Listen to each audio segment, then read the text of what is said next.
I want to start by saying the Finance Innovation Lab bumbled into life in 2009 on a rainy day a few weeks before Christmas. I was working at the Institute of Chartered Accountants in England and Wales in the sustainability think tank there. We were really looking at how markets work to drive sustainable outcomes, and we kind of threw together a last minute event with some colleagues at WWF because the financial crisis had just hit and we were just wondering what it would be like if we brought together our stakeholders with theirs. So we launched what we called a credit crunch brunch, and it was hosted at the Institute, which is a huge stone building in the heart of the City of London. And on the walls, written in marble, are all the names of the founding fathers of the Institute. PricewaterhouseCoopers and Deloitte and Ernst & Young are all ex-presidents of the Institute. And as the doors flung open, in came all of our different stakeholder groups. So from my side, there were investment bankers and accountants and people that are interested in measuring and reporting sustainability outcomes. And from the WWF side, there were environmental activists and ecological economists and people from the clergy and from various different religious organisations that cared about the environment. And these people kind of eyed each other suspiciously, but when they arrived in the room, they all shared a common expression, which is one of huge surprise, because in the right-hand corner, there was a life-size totem pole that had been put up there, made out of fiberglass. And in the left side, there was a huge Easter Island face. And you could hardly hear yourself speak to the sound of pouring rain. WWF had decided to try and make this a bit like a powwow, and so had brought in all of these props that they had from God knows where to try and shake things up a bit. I looked at my boss Richard and gave him a bit of a... I was not particularly impressed by this idea at the time, and I think everybody in the room was just a little bit shocked. But it was really incredible what happened that day, because people just started talking to each other. We didn't particularly facilitate it very well. We didn't really know how at that point.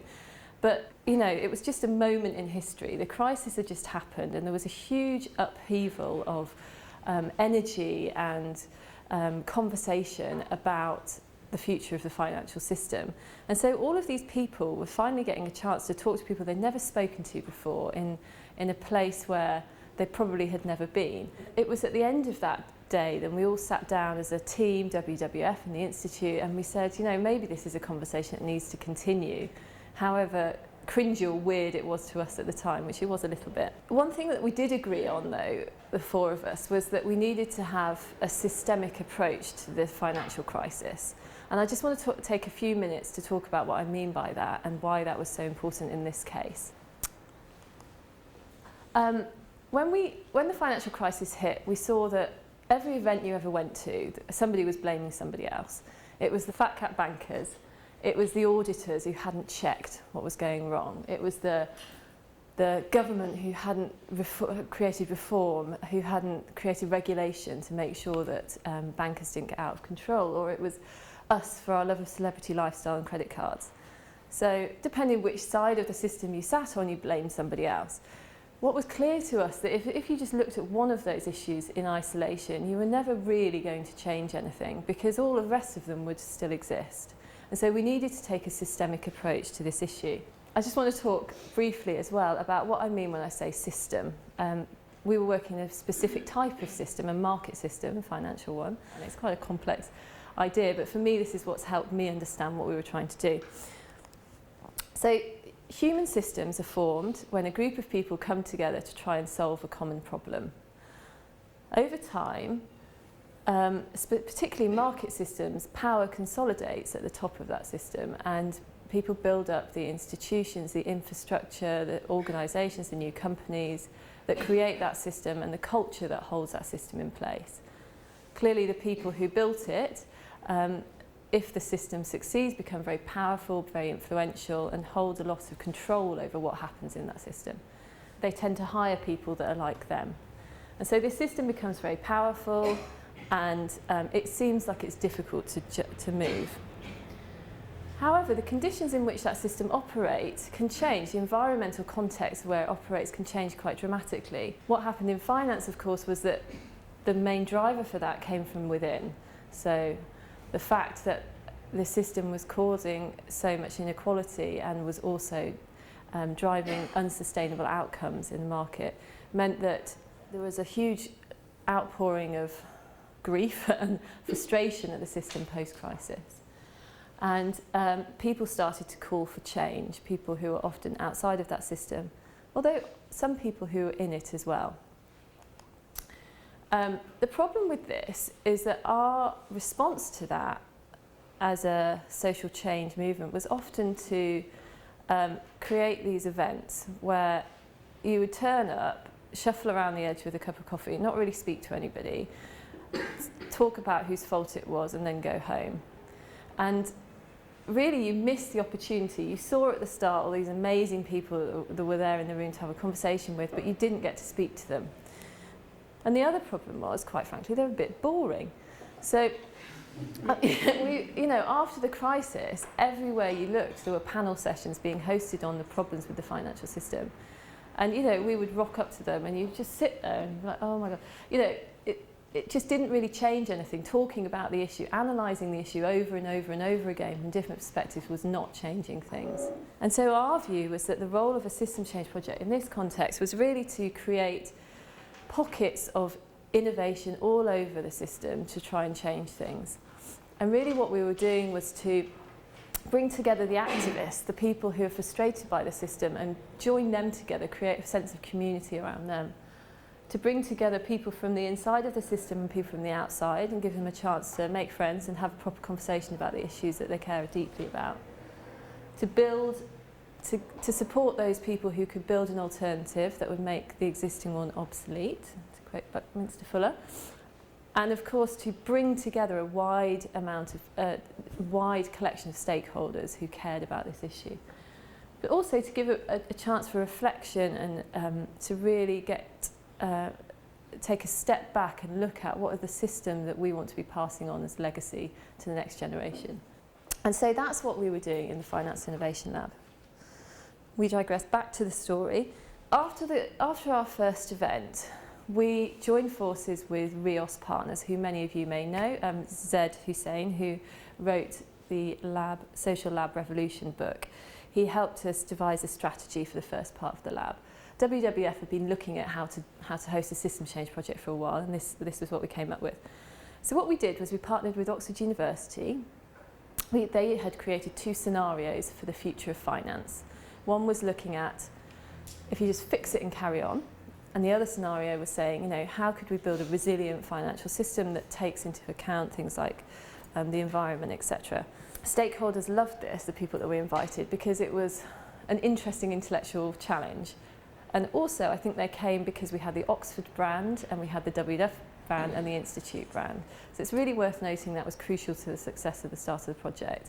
It was amazing. We hosted these 3 workshops. They were residential. It was brilliant. And we ended up at the end with a set of areas for innovation within the financial system, leverage points which we believed if we innovated upon could really shift things.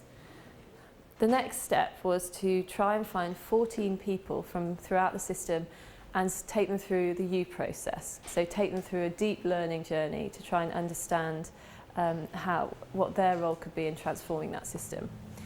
And RADIUS told us we just need to raise a few million to make that happen, which, quite frankly, we failed to do. At the time it felt like a huge failure. We'd had these amazing events, there was momentum being built, and then we got to this point where we couldn't afford to pay RADIUS anymore, and we'd had no skills ourselves. We didn't really know what we were going to do next, and it just felt like, it was just a really depressing moment, frankly. But I suppose in retrospect, when I think about it, I'm not surprised that people didn't want to fund us, because we just weren't very collected as a core team at all. Just to give you an example to illustrate the point, I remember hosting a workshop at the Institute where I printed out prose, so the way that each of us in the core team had written about the Finance Innovation Lab separately. And I put it all up on the wall. And I got some of our stakeholders to come in and read it and say, which of these captures what it is that we're doing to you the best? Because the problem was that there was nobody in charge. All four of us were having a collaborative leadership model. Nobody was in charge of marketing, nobody was in charge of writing. We just had to agree things collectively, which was just causing huge amounts of problems because, you know, who gets to say how we're describing what we're doing? And what we're doing didn't have a name at the time either, so it was a really difficult thing to do. You know, the message that we got from the people that came to that workshop was, we don't really understand what you're doing at all. So it was a bit of a back to square one, and just to highlight the point that communicating this stuff is often one of the biggest challenges, I think. But Jen, who is my colleague from WWF at the time, she managed to find us a small amount of funding from a fantastic foundation called Tellers Martyr, who funded high-risk projects looking at systems change and sustainability. And with that, we were able to hire another set of consultants who came in and helped. They were called the HARA Collaborative, and they were steeped in the traditions of art of hosting methodology. I don't know if you know. And what they did, which was fantastic, was they helped us build very, very deeply connected communities. So that was the very first skill that we learned as a Finance Innovation Lab, how to build community. I remember some of the events that we hosted, we invited about 120 people once a year, again from a growing community of different people. And we had a guy come up on stage and play the guitar and sing a song with no shoes on in the Great Hall with all of these accountants looking on. And, you know, again, eyebrows were raised. Potentially, we might have pushed it a little bit far on that occasion, but it created a different dynamic in the room. And, you know, people just started actually enjoying being there and having this conversation and felt hope and agency and connection with others. And it was a really quite inspiring thing. And that evening, we went to the Victorian Library at the Institute and sort of drank red wine and listened to an improvisational opera singer summarise the key points of the day. And honestly, it just felt like being in your front room with a load of old friends. You know, it was just an amazing feeling. And these people that were actually on opposing sides of the financial system were laughing together and joking about what had happened that day. So that was amazing. We also started hosting drinks, and you know, Jen and I took that one, shouldered that responsibility, which was very difficult. And so what we did was every month we hosted these drinks, and a different group of people would come every time.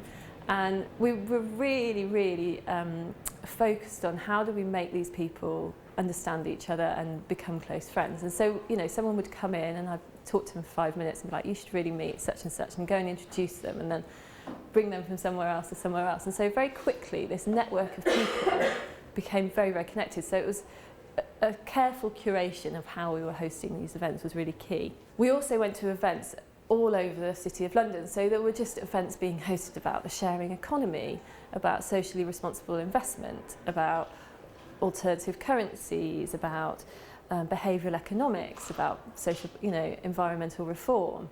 Everywhere you look, there was these little pockets of innovation springing up that had happened post-crisis, that the crisis are creating an opportunity for these movements to be moving up. And so we started, you know, going to those events and getting everyone's names and inviting them to our event and making sure that they felt welcome when they arrived. So we were just going, I mean, you know, we were out 3 nights a week for a good 2 years, just bringing all these people into our community and really actively curating that. And then we started trying to get some of these different groups of people convened into smaller groups. So some of them needed our help and some of them didn't. So the alternative currency group, for example, you know, we convened them and that was great.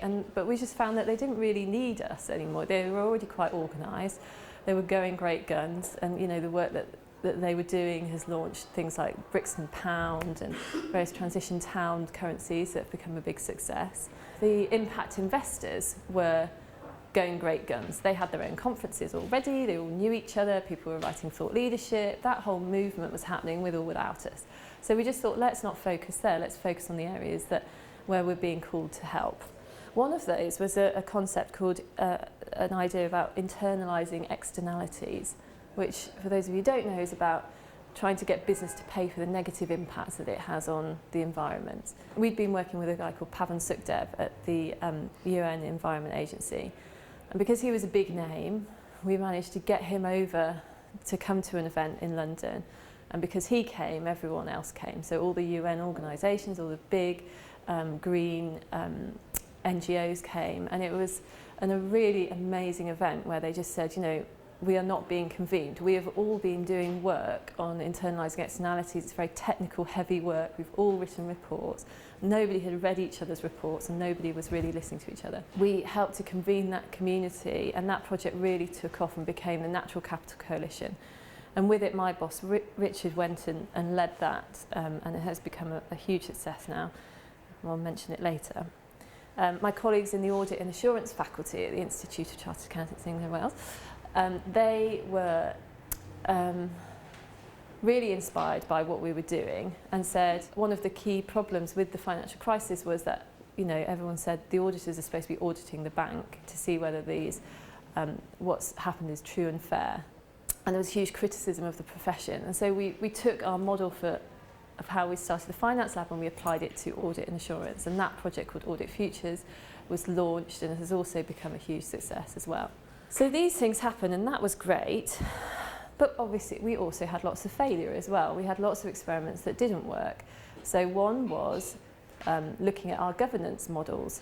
How can we get a set of people that sit above us and look at what we've been doing and help devise and advance our strategy? So we said, who wants to help us do that? And a set of people stepped forward. We didn't really have any criteria, which in retrospect was a bit of an error. And we would just sit around in these circles and have these conversations where they would just say, you know, you don't know what you're doing, this isn't very good, you can't explain what you're doing, this isn't going to work. And after a few of those sessions, we just realised actually, rather than just going bottom up all the time with our strategy, we need to have a set of criteria where we say, no, that's not helpful. And so we had to let that group go, which was actually one of the first times that we'd made a positive strategic move from top down, I think I would say. What we did instead was we found what we called friends and family. So these were people that came to our drinks all the time, that were always at our events, who were doing amazing things in innovation and finance, who were just hovering around the lab and we knew them really well. So there was Brett Scott, who's a blogger and an activist, and he wrote The Heretic's Guide to the Financial System, for example. He was fantastic. He was one of our friends and family. There was a guy called Bruce Davis who co-founded Zopa, a big peer-to-peer lending thing in the UK, and he came as part of our faculty. Tony Greenham from the New Economics Foundation, he came. And what happened was we took them together on a retreat and we just said to them, you know, help us out here. What are we doing wrong? How could we improve? Which parts of the system should we be innovating upon? And we used their collective knowledge to help us devise our next step of strategy. And that worked really well. The other thing that HARA did, which was really amazing, was that they said, you know, we've got your backs here. You are leading this project. We are consultants to help you do that, but it's your responsibility to make this work, and we will support you in your leadership. In particular at this point, it was just me, Jen and Charlotte. So we were 3 young women who were leading this project in finance.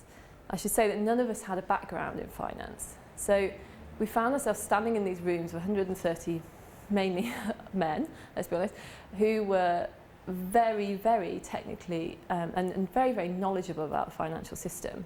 And even if we wanted to, there was absolutely no way we could have known about everything that they knew about. You know, there was environmental and ecological economists, there was alternative currencies, there was social responsible investment, there was, you know, values in the city, there was all of these different things.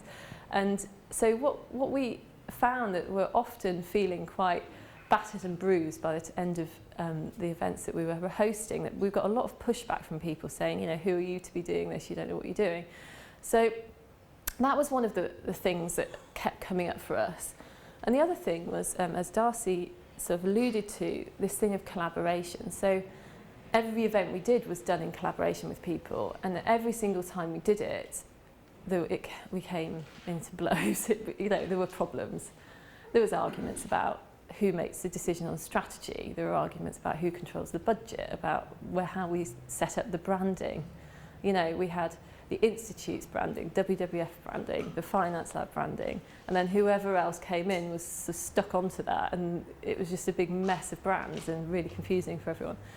So these collaborations just kept going wrong, and we just couldn't understand why. So HARA hosted a retreat at their organic olive farm in Greece every year, and Charlotte and I went there as a holiday one year, and it was really a transformational experience for us both.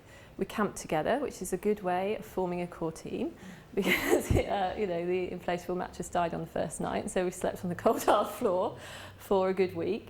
I remember we had a session in the little stone cottage that they have there, and I was sat on the floor cross-legged and watched this amazing psychiatrist from Israel who works with people who have been Holocaust survivors, telling us about different psychological concepts of to watch out for. One that really stuck with me was this idea of hotspots, he called them. So these are times when you watch your own behaviour and you see that you blow up, you get really angry really quickly, and you don't really listen to what somebody else is saying. You might also freeze in that circumstance as well. You might feel that you just can't speak. And so he said to us, start looking at times when you're either blowing up or you're freezing, and just notice when that happens. And we did, and it was an absolute revelation to both of us. And we were like, God, there's some serious patterns here. There are times when we're doing this. There are people that are kind of particularly trigger that in us. And so we started to look at the roots of those issues in ourselves as individuals. And that really started this, was the beginnings of our understanding about leadership of this kind of systems change work, and became a really integral and important part of the project that we were leading. Hara also taught us a lot about action learning, so about this idea of, act, reflect, blah, blah, blah. And that was incredibly important from a strategic level. What are we doing with our strategy, but also on a personal level? What am I learning about myself? What am I learning about us as a core team? What are we learning about the group of people that we've convened? And what are we learning about the entire strategy as a result of all of that? We started to notice, I would always align myself more with the mainstream people. Charlotte was an activist at heart, and where does that come from, and why is that happening, and how does that play out in our strategic decisions of who to work with? So that was a really important part. So we got to a point with Hara where what they'd given us was incredible, and what they'd done is they taught us many things. But again, the strategy needed to move on. And so with that, we realised that it was all very well convening people, but we actually needed to demonstrate what an alternative financial system could actually look like. So by chance, one of our little experiments was a project looking at how we can support social entrepreneurs who had worked in sustainability and were thinking systemically. So it was a little bit tangential how it's connected to finance, to be absolutely honest, but we just thought, let's just do it. It's just a couple of days a week and we'll just see what happens. Again, it really helped. We were fully funded. I was paid for by the Institute, Charlotte from WWF, and Jason, the guy that we did it with from Unlimited, which is the support for social entrepreneurs in the UK. And we just did it as a kind of, let's just see what happens and how we get on with it. And it was an amazing success. He brought on a lady called Suki, who is a business coach, and we recruited six social entrepreneurs, and we took them through a rigorous process developing their strategy. We also built on top of that the leadership stuff that we've been learning, and Suki helped with that as well. And we piled on top of that also our experience of building very, very strong, deeply connected communities. All of the social entrepreneurs at the end of that event got fully funded, not by us but by others, because their business models were so robust and worked really well. And to this day, this project was about 5 years ago, those people still meet up every 2 months, which is a testament to how strong that community was. And so by doing that little experiment that seemed a bit random and not really very strategic, actually we learned a third skill, which was really crucial to our lab, which was how to build incubator models. And things were just building momentum. Money started coming in. The more projects that we were doing that were successful, the bigger profile we got, the network grew. We reached tipping point and stuff just started happening a lot. We were able to hire a guy called Chris Hewitt, who had a background in policy. And he really was the first person that started saying, right, let's be really, really strategic now about where we're intervening in the actual financial system. So he conducted some fantastic interviews, face-to-face interviews with different people in the system, and created a map. In particular, his thing was, civil society has got a role to play in the financial system, but at the moment they're just not playing that role at all. Their voice is not heard. You know, one NGO will go and try and lobby this politician over there, and another NGO will lobby that one over there, and they're all saying different things. It's a confusing message when you've got the massive lobbying power of a huge financial system, as it was. So he basically organised that community.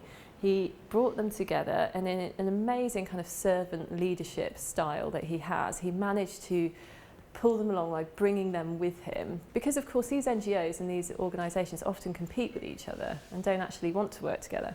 But what he found was 10 things that they were all saying needed to change in the system, and so they created a manifesto that they put together and everybody signed and everybody backed, and we made a video out of it and we got high profile people to talk about it, and it really got accepted at the Bank of England particularly and various other key institutional places in the City of London. So that was a fourth skill that we learned by experimentation, and that was building strong, united coalitions of civil society players.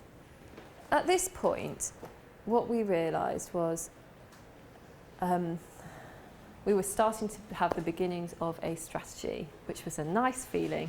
And we got Suki, who had been working with us on Limited Future, and we just said, God, actually, we could really do with your help on this. And so we sort of sat in these day-long meetings with her for 2 years, just going, right, you know, what is it that we're doing? How can we position ourselves in the market? How do we describe what we're doing? How do we work out the functionality of who's doing what within the team? How do we codify our culture? How do we, you know, work out who our key supporting champions are, et cetera, et cetera, et cetera.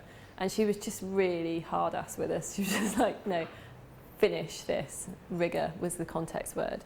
And it was amazing. And we used a model that had been developed by Hara, which is called the 4 rooms. And it's all about the lower that you get down in the pyramid, the greater depth there is of connection and relationship.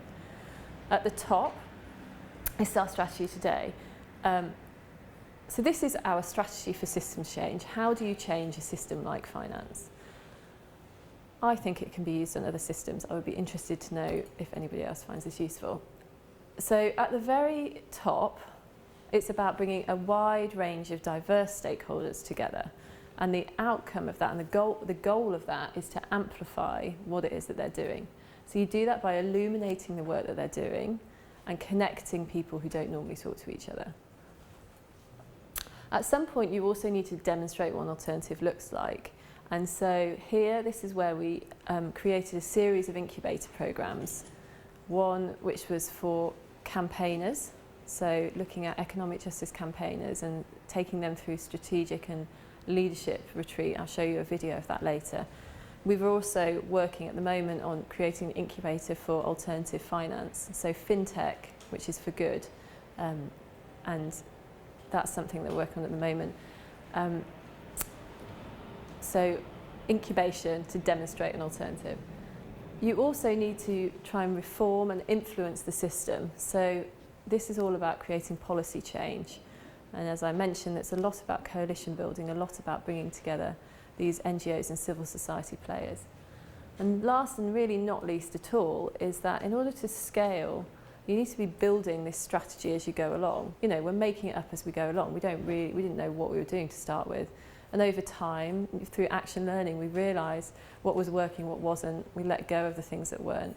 And we refined it into a strategy which we can use as the project grows. This works as a great criteria to say, are we working at different points in the system? It kind of maps onto transition theory. I don't know if any of you guys know about that, but which transition theory says that in order to change a system, you need to work at 3 levels.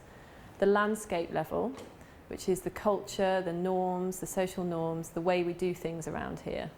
Secondly, you need to change things at the regime level, which are the infrastructure, the systems, the big organisations, the key players and the industry bodies. And then the third thing is you need to foster the niches of innovation in order to make things grow. That's what we were doing. And it felt brilliant to have got to that point. Which brings me on to the fifth skill that we learnt as a result of doing the Finance Lab, and that is writing practice down, which is a humongous task. If any of you have ever done it, I'm sure you have. So Charlotte basically moved into my house last year and just came and stayed with me for weeks on end. I think we worked out it was around 3 months in total that she stayed with me and my family. And, you know, we just woke up in the morning and just post-it noted everything, and we managed to write down, you know, our story, which is difficult because everyone has a different story, but our story, our theory of change. So using the different models of systems change that we'd come up with, that we knew of, and sticking them together, and our strategy for change. And what we also did was we created a huge practice guide which was documented exactly how to run an incubator program, everything we'd learned about how to do that, how to host a good event so that people, you know, what works and what doesn't work under what circumstances. It was a huge undertaking, but it allowed us to really grow the Finance Lab, and also it allowed us to step out of it, because what we realised was that the Finance Lab needed to get bigger. We were running it virtually from these two different organisations, and when I say virtually, I mean we weren't in an office together. I didn't have any control over the budget whatsoever. Money would come in, and I would have to ask for sign-off for about 3 different people in order to spend that money, and they would need to agree with what we're saying we wanted to do. We wanted to hire staff, but they would either have to be hired by the Institute or by WWF. You know, we had, by doing this strategy, we devised a set of kind of principles of things that we wanted to say no to. But our organisations that we sat within wanted us to do things because it was going to be strategically beneficial to them, which is fair enough.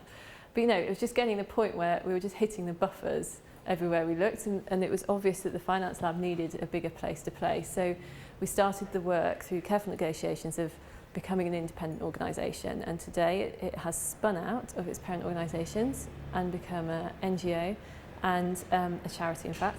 And we have hired a new chief strategist who is running that project, and the 4 co-founders that have now moved out of the Finance Lab, which is a huge move for us. And yeah, but it's been amazing. You know, finally, I suppose the question of impact. So, you know, after all this, it's been 7 years. We've taken this moment of pause to think about it. Have we transformed the financial system? Probably not. I think that's going to be a bit of a slow burn. Have we raised the movement, supported the emergence of an ecology of different ideas within the financial system, alternative financial system in the UK? Yes, we definitely have. I think if we hadn't have been there, I don't think it would be as well organised as it has been. There are several things that have happened that have been a huge success. For example, Neon Network, which is a group of economic justice campaigners, have used our strategy. Charlotte's been coaching them for a year and are now massively growing. They've been funded to the tune of a few million, and are really changing the way that politics thinks about the financial system. Audit Futures has grown hugely, is now being taught in 8 different universities around the world. So those students will come out as auditors in professional firms with a different view of how to run the system. The Institute of Chartered Accountants, where I worked, was massively changed by hosting the Finance Lab. The way that they think about things, the way that they convene events, the way that they want to engage with civil society has hugely changed as a result. The Natural Capital Coalition is in the process of writing a protocol. It's been funded by Rockefeller Foundation and the World Bank, multi-million-pound project, much bigger than the Finance Lab now, that is changing the way that business is going to be relating to the environment. So there are some huge successes that have come out of it. If I was to do it again, I think I could have done it quicker. So I would hasten, you know, I'm delighted to have this opportunity to share this case study with you, I guess, in case it can be of service and help you solve any of the problems and make sure you don't make the same mistakes that we did. I'd like to finish by just showing you very quickly a video of Campaign Lab, which captures some real people who've been on our project, one of our core projects, Campaign Lab, which is a programme for economic justice campaigners run with Finance Lab in conjunction with New Economics Foundation and PERC, just so you can see in real life the kind of thing that we've been doing.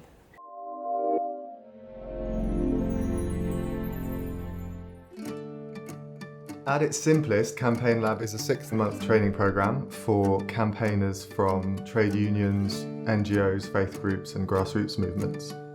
We came together to create Campaign Lab because we saw the need for campaigners to work on systemic change, not just individual issues. As a movement, we are at the beginning of a recognition that we need to fundamentally change the way that we're campaigning. The trade union movement and NGOs massively need shaking up, and so this could be the wake-up call and the answer that's needed, actually. In fact, I think it has to be. You kind of come out of it with a community that's a kind of support system, and obviously you need that if you're going to lead a campaign. We meet once a month, so there's workshops once a month.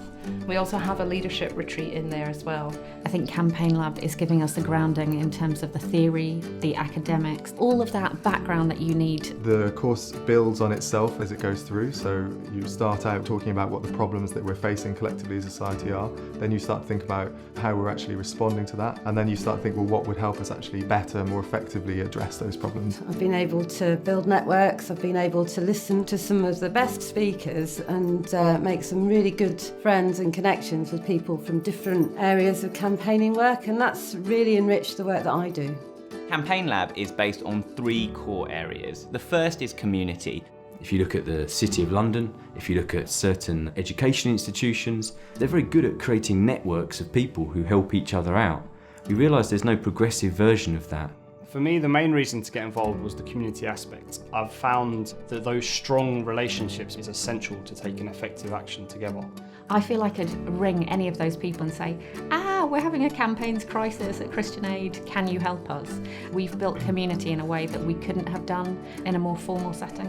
One thing you hear a lot when you go around lots of different NGOs and campaigning organisations and others is that we shouldn't preach to the choir. We shouldn't be preaching to the choir, but we should be organising the choir. The choir is really important. They're the group that can intelligently and creatively engage other people. The second area of impact is that we help campaigners create systemic strategies. It's crucial to step outside your own campaign and say, okay, what's the long game? We're looking to transform the whole system. Sometimes when you're battling against constant attacks on working people, then sometimes you can get caught into that. So the point of systemic strategy here is to get people to look at the underlying processes. What are the common causes? And more importantly, how can we work together on what strategies allow us to unpick those problems from the root up? We went from having 7 teams of student organizations to having 52 in about 3 years across 30 states in the US. We grew massively and extensively. And I think thirdly, the final area is around leadership, around giving people confidence to lead change in these areas. Campaign Lab, I think, has made me and us more able to not replicate the kind of broken leadership structures that we see in many of the existing institutions. In Campaign Lab, we help people think not just critically about systems, but critically about themselves. So who are the kind of people they need to and want to become if they are to embody the change that they want to bring about in the world? There was space in there for a different kind of leadership. There was much greater equality of opinion, greater sharing, much more female leadership. If you could get everybody who works in campaigns to do Campaign Lab, you would change UK campaigning overnight. You would definitely change it. So if you kind of think of what Campaign Lab's done, you've got the it's helped me as an individual. I now have more skills, more confidence and more connections to hopefully make monumental shifts actually happen. And I totally think I can do that. And yeah, go us!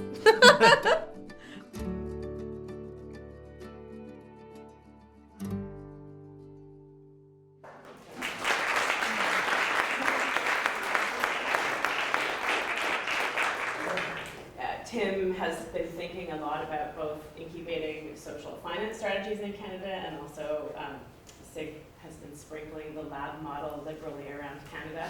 And so I thought that it would be nice to just kind of have some connections made between the story of the Finance Innovation Lab and the Canadian context or whatever else Tim wants to kind of highlight as a bit of a responding. Yeah, so maybe I'll just give a bit of background. I'm very fortunate to have plugged into the Finance Innovation Lab about 5 years ago with Sinha.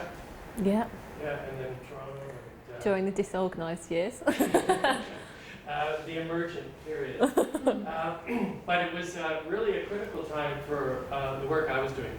One of the first things SIG did when it was created as an initiative of McConnell Foundation to help shift the strategy of the foundation from supporting individual innovators to help them get past different barriers they faced, to think about how do you actually create an ecology that helps the universe of innovators collectively be able to advance themselves and get beyond those barriers and not just depend on one leading institution like the foundation to be intervening to help individual organizations. And one of the big projects we did was we convened the Canadian Task Force on Social Finance, which wasn't the same as this, but it was similar in the sense that it was trying to start a conversation in Canada about how could we think through a lens of abundance, and that people that wanted to create social change recognized that there was more capital in the system than just donor capital and government grant capital. And when we were starting and doing some of that was when we met with the Finance Innovation Lab. And so what I think I was really struck by, and I'm sure from the story that you just heard from Rachel, is obviously that there was a real hard slog that they were working without a roadmap. They had a compass. They were their North Star was how do we help kickstart some finance reform, especially in the wake of the global financial crisis. But I guess because of the characteristics of the people who came together, they had natural abilities around learning and this value that was embedded in their DNA about trying to crystallize that learning in ways in which they could share it with others. So in a sense, for me, the Finance Innovation Lab is a bit of a twofer. On one hand, it was created to do some very specific things arising out of World Wildlife Fund and the Institute of Chartered Accountants of England and Wales around how to have a finance system that was helping rather than hindering. But on the other hand, it was really trying to provide a leadership role in creating and supporting thoughtful ways in which people were working on the front lines of social change to actually think more systemically about what they were doing and try to figure out what did they need to be able to really thrive and succeed in the work that they were doing. So for me, those two kind of tracks became really, really important directly for our work, like learning from what they were doing around finance, but also thinking about what they were doing in terms of how they were trying to engage the system and really what were more detailed versions of the roadmap that they were able to, in a sense, publish for us. So we just didn't have a compass, that we actually had some stronger set of tools about being able to advance the work we're doing. So that's it's my way of expressing great appreciation of the work you're doing. And the idea that like the campaign lab that you saw, that they're sharing that with people, domestically in the UK, but also globally. And I think the real opportunity for us is we don't all have to reinvent the same wheel. That if we're able to create networks among some of these leading institutions, we can move much faster, and there's opportunities for us to leapfrog if we all kind of have this kind of shared DNA that is being role modeled by the Finance Innovation Lab. My name's Suresh, and I'm kind of working on what we think is an innovative labs-ish type model, which is a hybrid between the social lab model and the co-working space model, right? So you mentioned when you were telling your story about the initial kind of just general sort of fragmentary, momentary need, disperse, and nothing really happens, etc. So the idea is that you need to have kind of deeper, more continuous, focused conversation, deeper engagement, and the hypothesis is that that's served by co-working space models, right? So if you can bring the two together, there's something cool and powerful thing happens. What do you agree with that? I think that would have made a massive. I mean, one of our key learnings was we tried to build an online platform, and we got lots of people in the online community, and it just completely flunked because, our major learning was.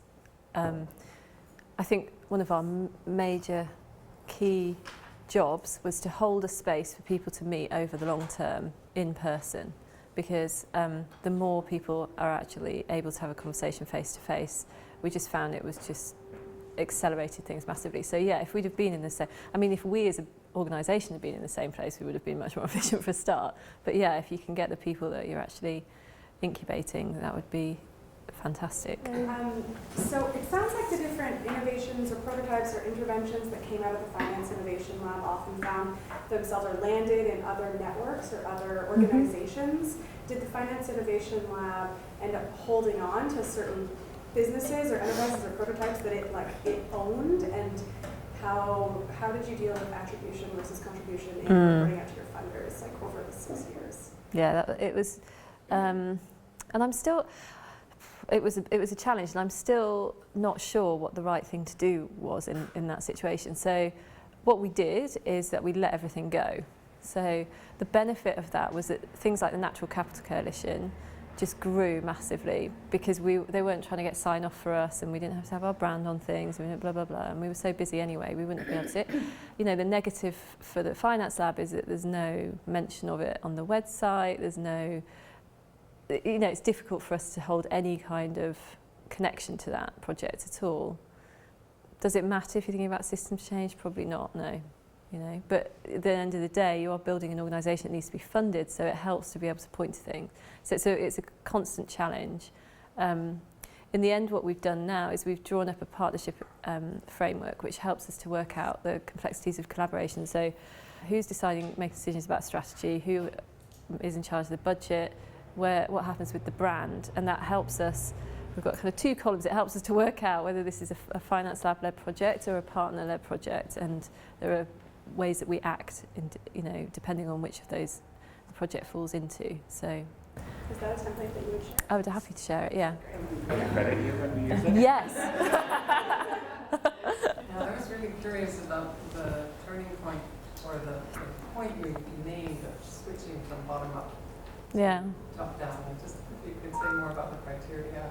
Well, I think it's a confidence thing actually, because we just sort of felt we started off, because none of us had a particular view about finance. We came from a sustainability perspective, all four of us actually. So that was one of our criteria. But above and beyond that, we just had all these really clever people in the room often, just coming up with these amazing ideas, and it kind of had its own momentum. We created the enabling conditions for that momentum to grow. But we got to a point where we started thinking, actually, do you know what?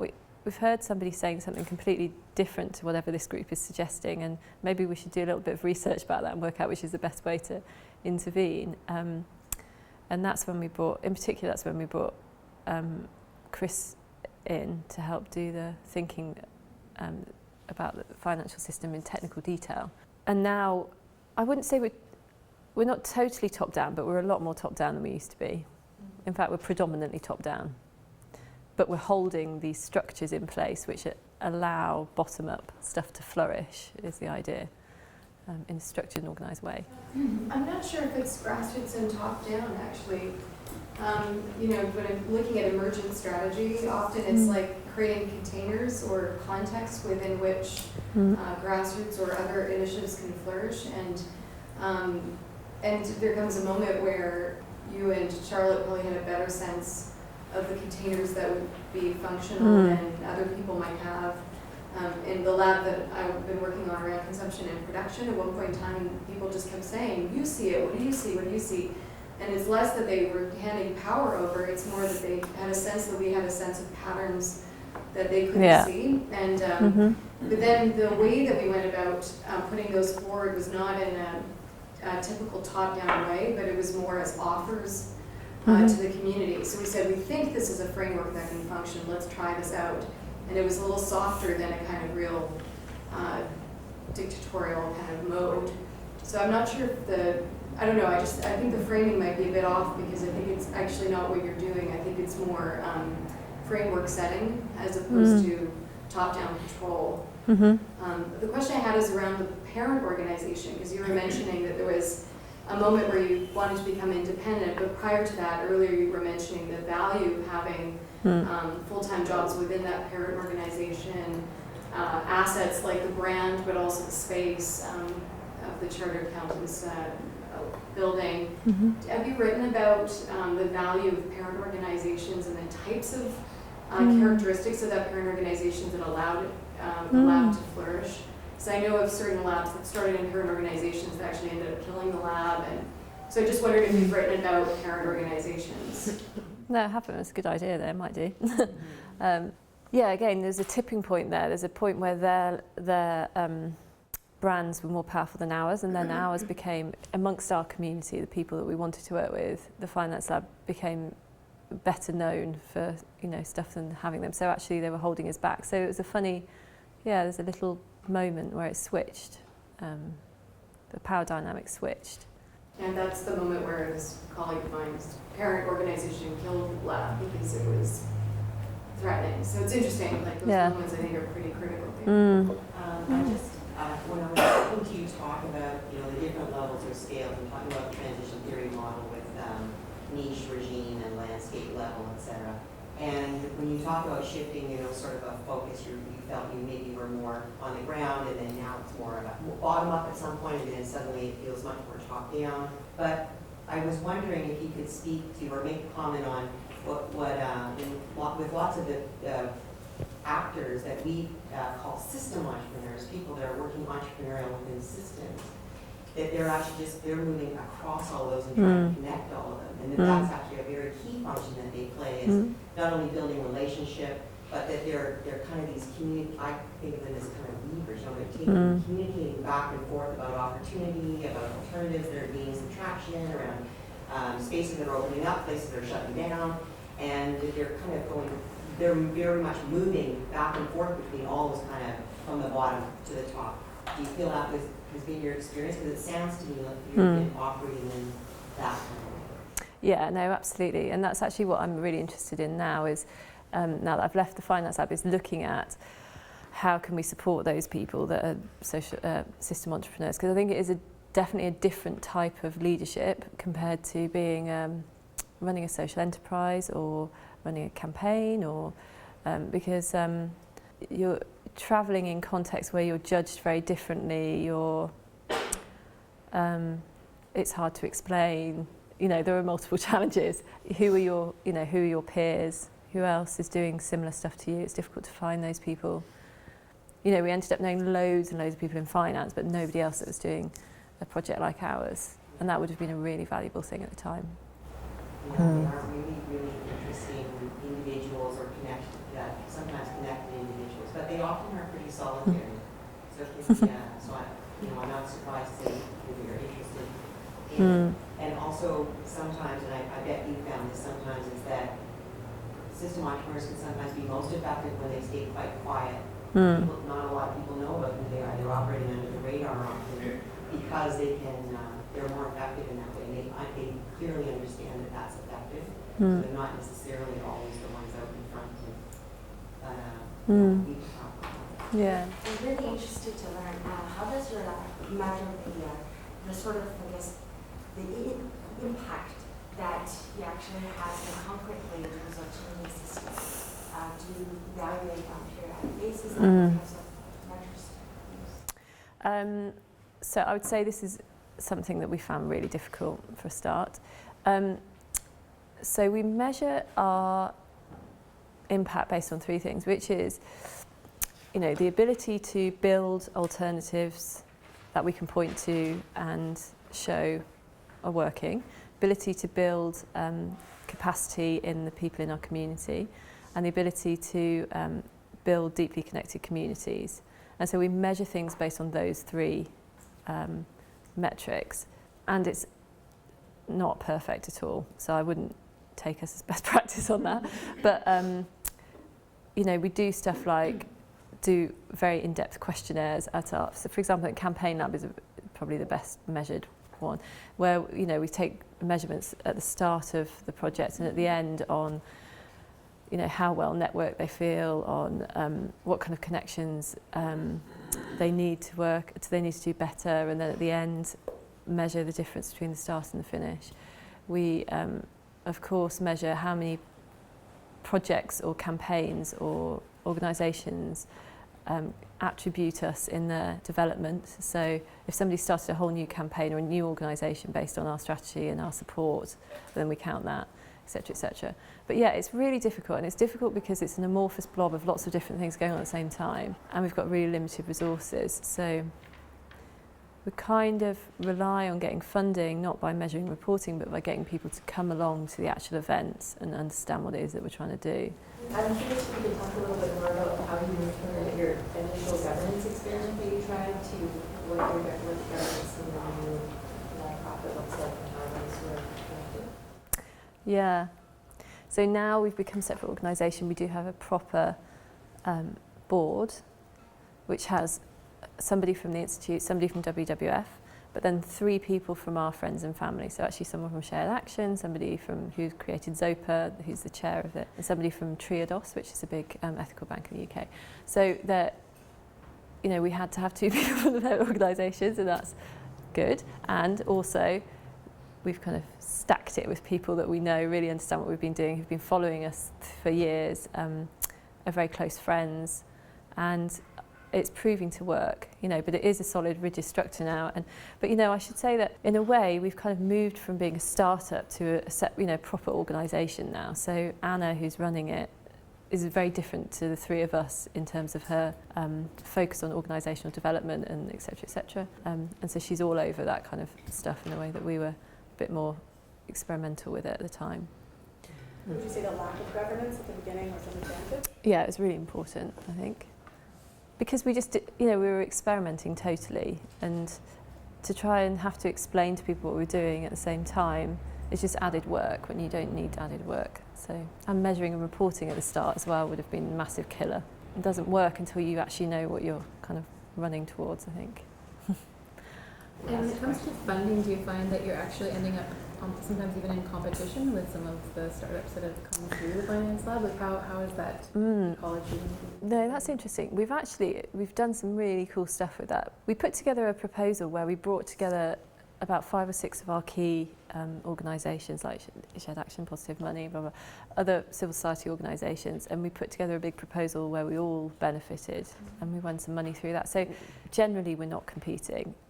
We get funded mainly through trusts and foundations who are interested in systems change and sustainability. They tend to be more funded by trusts and foundations interested in economic development or et cetera, et cetera. It could come up, but our approach is really to be collaborative about it and think about how can we all benefit from something. And I would say that I'm like in a bit of a divergent position at the moment. Like I'm really interested in reaching out to other people that are labs or are interested in systems change. So do get in touch if you've got any questions that you can't answer today. I'm really open to that. You can find me on LinkedIn. Great. Thank you so much, Rachel, for your generosity. Thank you.